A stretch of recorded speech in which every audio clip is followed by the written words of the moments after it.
GS answer Pasha Bagepalli ಪುರಸಭೆಗೆ ನಾಮನಿರ್ದೇಶನ ಸದಸ್ಯರಾಗಿ ಆಯ್ಕೆ.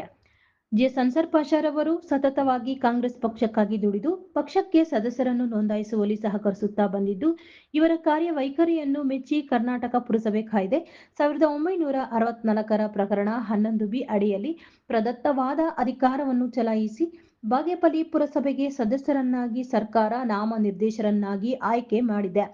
ಈ ಸಂದರ್ಭದಲ್ಲಿ ಮಾತನಾಡಿದ ಅನ್ಸರ್ ಪಾಷಾರವರು, ಕಾಂಗ್ರೆಸ್ ಪಕ್ಷಕ್ಕಾಗಿ ಪ್ರಾಮಾಣಿಕವಾಗಿ ದುಡಿಯುತ್ತಾ ಬಂದಿದ್ದು, ನನ್ನ ಕಾರ್ಯವೈಖರಿಯನ್ನು ಮೆಚ್ಚಿ ಪುರಸಭೆಗೆ ನಾಮನಿರ್ದೇಶನ ಸದಸ್ಯರನ್ನಾಗಿ ಆಯ್ಕೆ ಮಾಡಿದ ಶಾಸಕರಾದ ಎಸ್ಎನ್ ಸುಬ್ಬಾರೆಡ್ಡಿರವರಿಗೆ ಹೃದಯಪೂರ್ವಕ ಧನ್ಯವಾದಗಳು ತಿಳಿಸುತ್ತೇನೆ ಮತ್ತು ಪುರಸಭಾ ವ್ಯಾಪ್ತಿಯಲ್ಲಿ ಬರುವಂತಹ ಮೂಲಭೂತ ಸೌಲಭ್ಯಗಳನ್ನು ಸಾರ್ವಜನಿಕರಿಗೆ ಸಿಗುವಂತೆ ಪ್ರಾಮಾಣಿಕವಾಗಿ ಕೆಲಸ ಮಾಡುತ್ತೇನೆ ಎಂದರು.